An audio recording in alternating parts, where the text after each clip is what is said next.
शुक्रवार संबलपुर महानगर निगम अंतर्गत हीराकुद सुभाष पड़ियारे थिबा हॉलठारे सामाजिक संगठन सेवा पक्षरु ऑपरेशन सिंदूर सफलता को सेलिब्रेशन करा जायतिला। सामाजिक संगठन सेवार हीराकुद मंडल पक्षरु आयोजित कार्यक्रम रे ऑपरेशन सिंदूर सफलता को नै स्मृतिचारण करा जायतिला।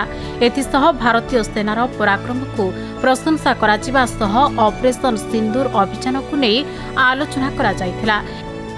आज कुनी कुनी छुआ मान को आपनकर वस्त्र बंटन करागला ऑपरेशन सिंदूर एवं रज को नैगिरी तत्सहित विशिष्ट प्रशासनिक अधिकारी पूर्वतन जे कि रेड क्रॉस रो संपादक थे जय जॉर्ज संबलपुर तांकर मृत्यु को स्मृतिचारण करा जायतिला। तांकर पाई नीरव प्रार्थना करा जायतिला। आउ ए कार्यक्रम प्रमुख जे कि सभापति छत्रपति डॉक्टर दीपक पांडे वस्त्र दान करी आदि उपस्थित रही समस्त को उत्साहित करवार सहित जवान मान को तांकर प्रशंसा करा जायतिला। एथिसह आगामी रज और ऑपरेशन सिंदूर सफलता को नहीं 200 रु ऊर्ध्व झील को नूतन वस्त्र प्रदान करा जायतिला।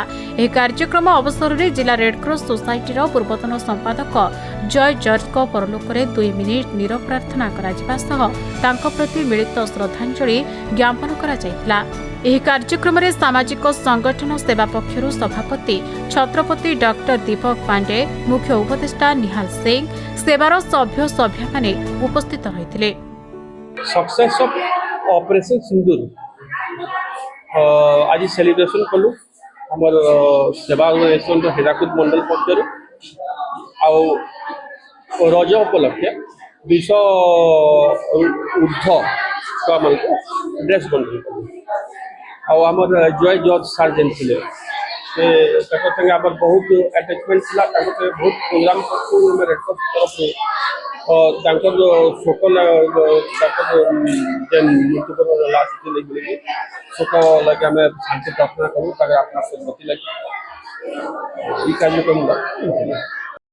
संबलपुर नवीन दास को रिपोर्ट, खबर ओडिशा।